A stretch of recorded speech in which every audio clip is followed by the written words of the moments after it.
Hello everybody, welcome to my YouTube channel Easy Mathematics.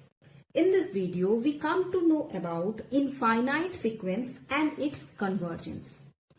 We know an ordered set of real numbers, if it is a1, a2, a3 in this way an, is called sequence, which is denoted by second bracket an, where this an is the nth term or the general term. If the sequence contains unlimited number of terms, it is called an infinite sequence. So for instance, what is infinite sequence?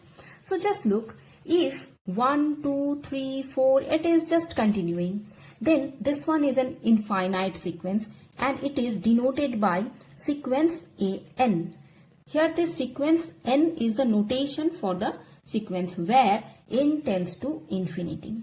So, similarly, if 1, 1 by 2, 1 by 3 we consider, then it is also an infinite sequence because infinite number of terms are there, as the sequence is denoted by 1 upon n and where n tends to infinity. Not only that, if our sequence is like 1, 0, 1, 0, in this way it will continue, then also it is an infinite sequence and its nth term we can find out like this one, half of 1 plus minus 1 to the power n minus 1. So where n tends to infinity. You just substitute n for 1, 2, 3, you will find out consecutively 1, 0, 1, 0 like this one. So in this sequences, you just observe that here the number of terms are infinite in number. But we don't know that at the end, this last number is tending to infinity or a finite number. If we don't know that, then we can't analyze any sequence.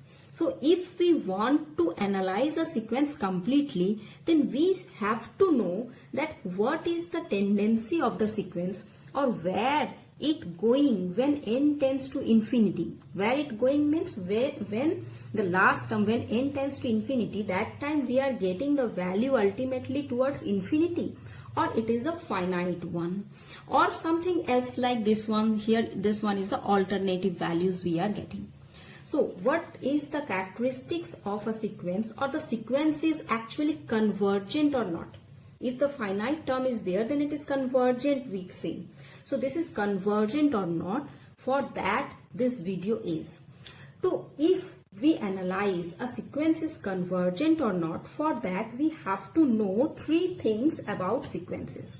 First is the sequence is monotonic sequence or not. Second, it is bounded or not. And third, the limit of the sequence. If we come to know about these three properties about the sequence, then we can verify that the sequence is convergent or not. So what are the procedure and how to proceed for all those? For that, we are just doing this these things step by step. So first of all, it is monotonic increasing sequence. So we know any sequence for an is the nth term.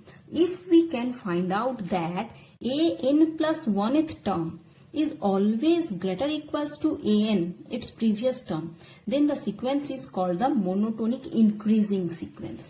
For instance, if we consider this sequence only, then we will find out it is 1, 2, 3, 4, 5 like this.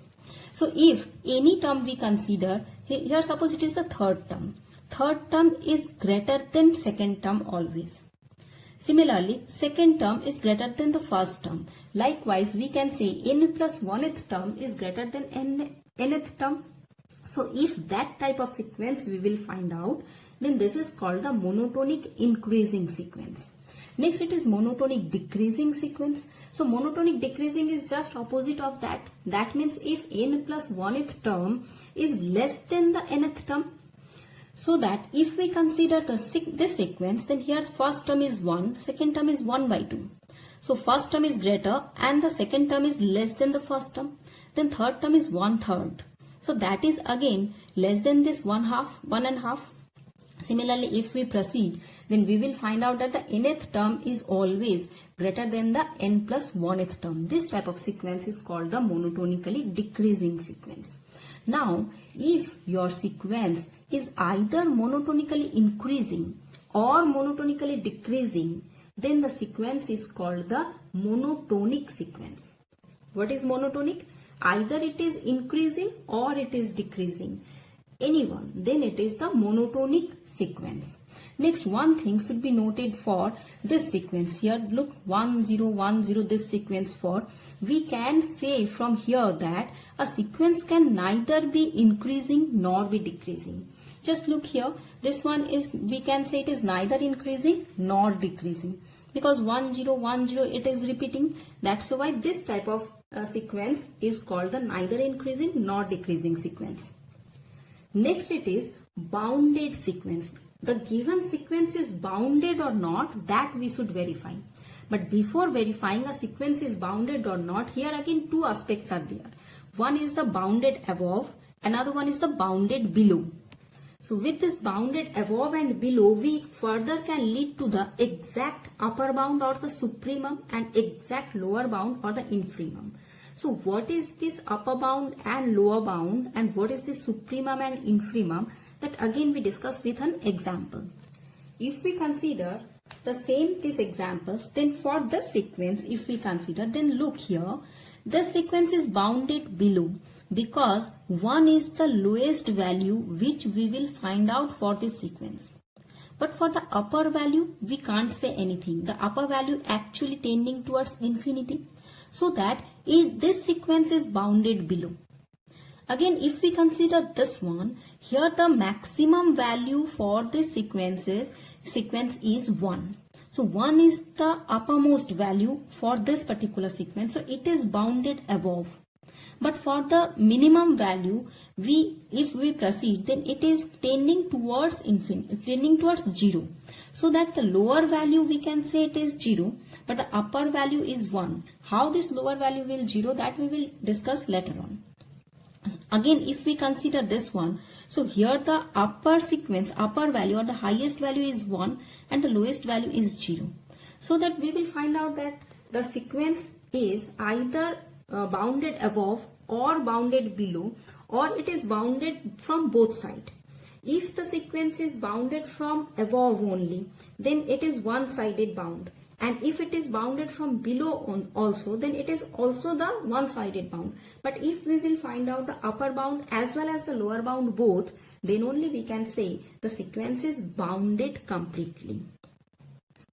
For definition, we can say sequence AN is bounded above if there exists M such that AN less than equals to M for N is equals to 1, 2, 3, and that means it is going up to infinity.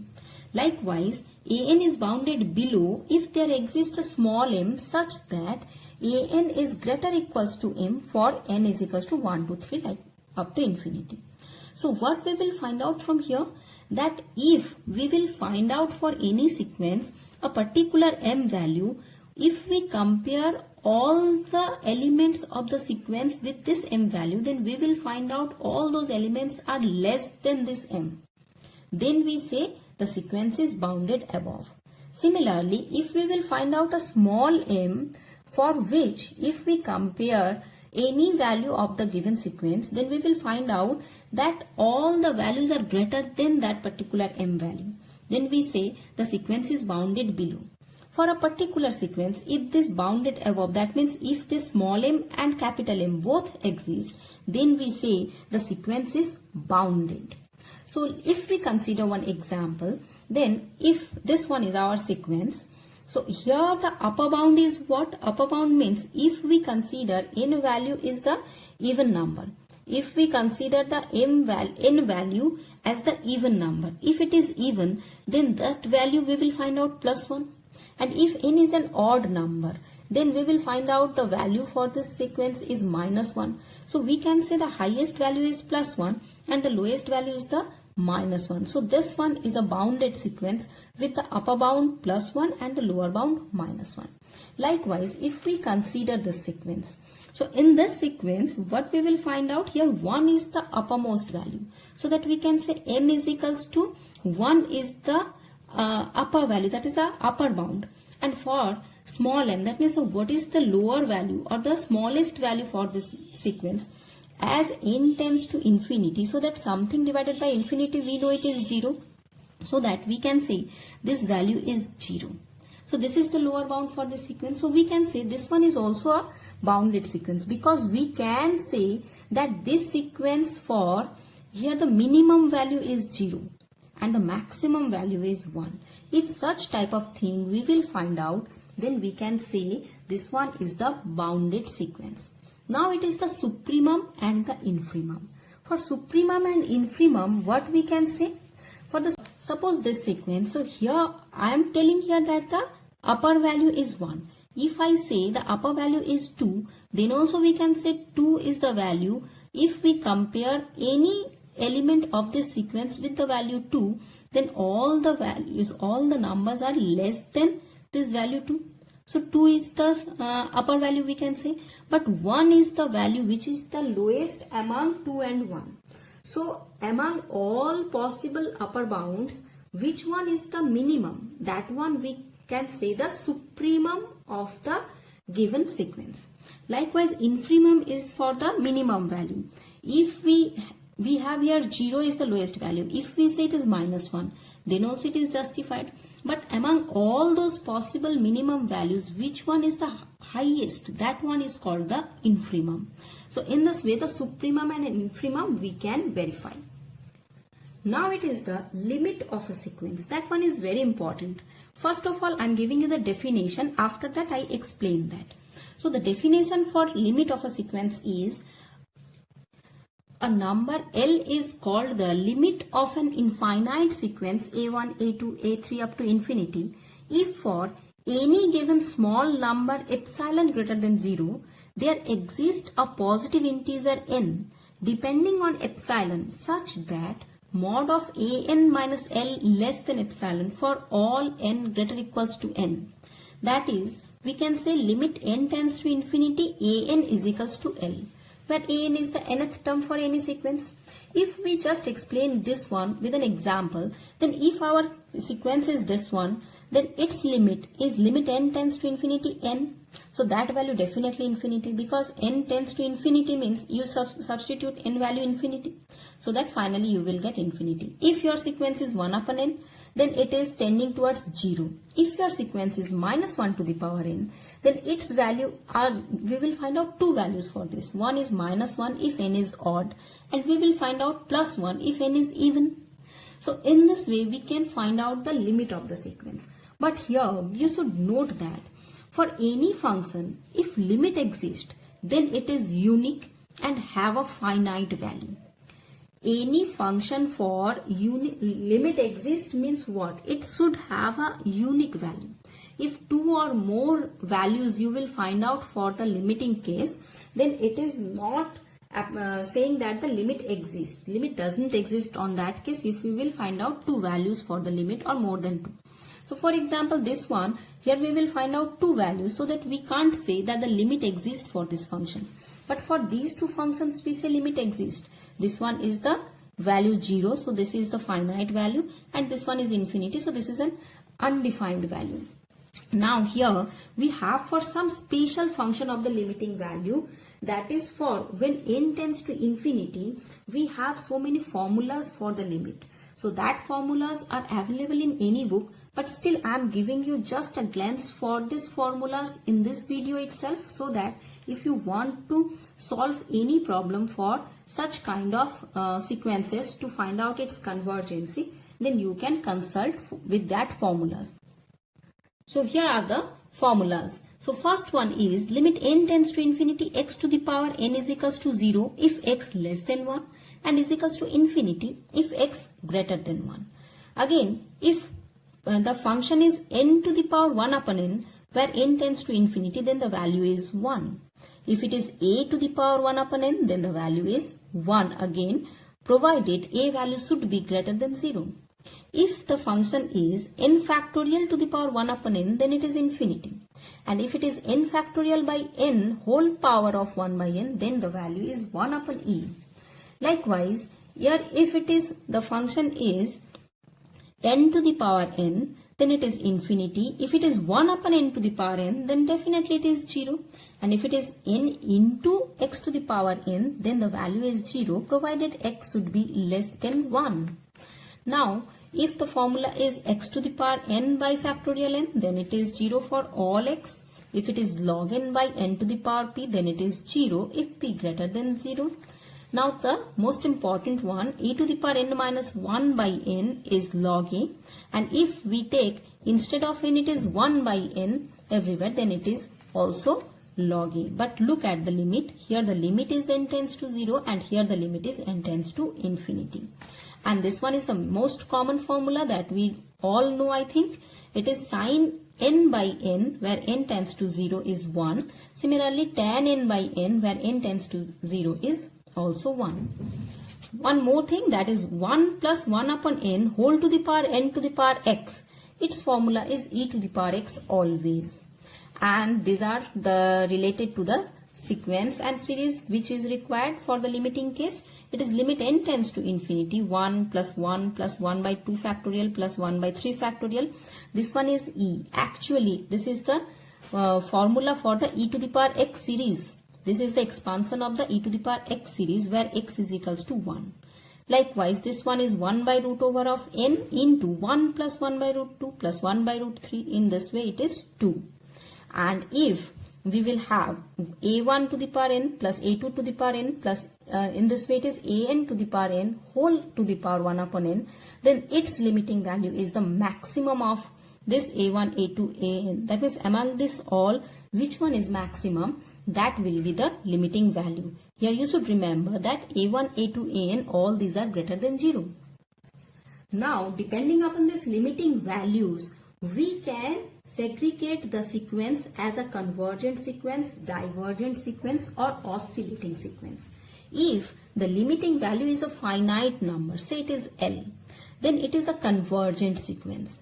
If the limiting value is plus infinity or minus infinity, then it is a divergent sequence. And if more than one limiting value we will find out, then it is called the oscillating sequence. So for example, if we consider 1 upon n, then it is a convergent sequence because its limiting value is 0 when n tends to infinity. So that this one is a convergent sequence because we are getting the finite value. Sequence n, this one is a divergent sequence because for n tends to infinity, we will get the infinity which is a diverge value, which is divergent. Again, if our sequence is this one, so here we will find out more than one limiting value, so that this one is the oscillating sequence. So depending upon all these, now there are few basic theorems on the sequence and series. Sequence. So what are these theorems? So the first theorem is a monotonic sequence an converges if and only if it is bounded. That one is a very important criteria, that any sequence is given. This one, when we say it is convergent, if we will find out that the sequence is monotonic. Monotonic means either increasing or decreasing. So first of all, it should be monotonic. Then we will find out that it is bounded or not. If the sequence is monotonic as well as bounded, then we say it is a convergent sequence always. If convergent sequence determine its limit uniquely, a convergent sequence determine its limit uniquely. That means one and only one limit should exist for one sequence. Next, every convergent sequence is bounded. If your sequence is convergent, then it has to be bounded. But the converse is not true. What is converse? That means a bounded sequence, not necessarily convergent. We have an example for the oscillating sequence. Oscillating sequence is a bounded sequence. Upper bound, lower bound, both we can find out. But it is not a convergent sequence. Next, a convergent monotonic sequence, infimum, as it is increasing or decreasing. If your given sequence is the monotonically increasing or decreasing, depending upon that, we will find out the limiting value. That limiting value is actually the supremum or the infimum of that particular sequence, depending upon the sequence is increasing or decreasing. Similarly, the same thing we can say for the divergent sequence also. A monotonic sequence diverges to plus infinity or minus infinity if it is not bounded. So we will find out that if we know that how to find out a sequence is increasing or decreasing, and how to find out that it is bounded or not, and if we are able to find out its limiting value, that means nth term at first we should find out, and for n tends to infinity, what is the limiting value. If we can able to find out all those things for a given sequence, then we can able to say that the given sequence is convergent or divergent or oscillatory. So using this basic methods or basic properties of the sequence, now we do some example to find out or to understand these things better. So hope you understand this one. If not, then go through the video twice, I recommend. So have a nice day and thank you all.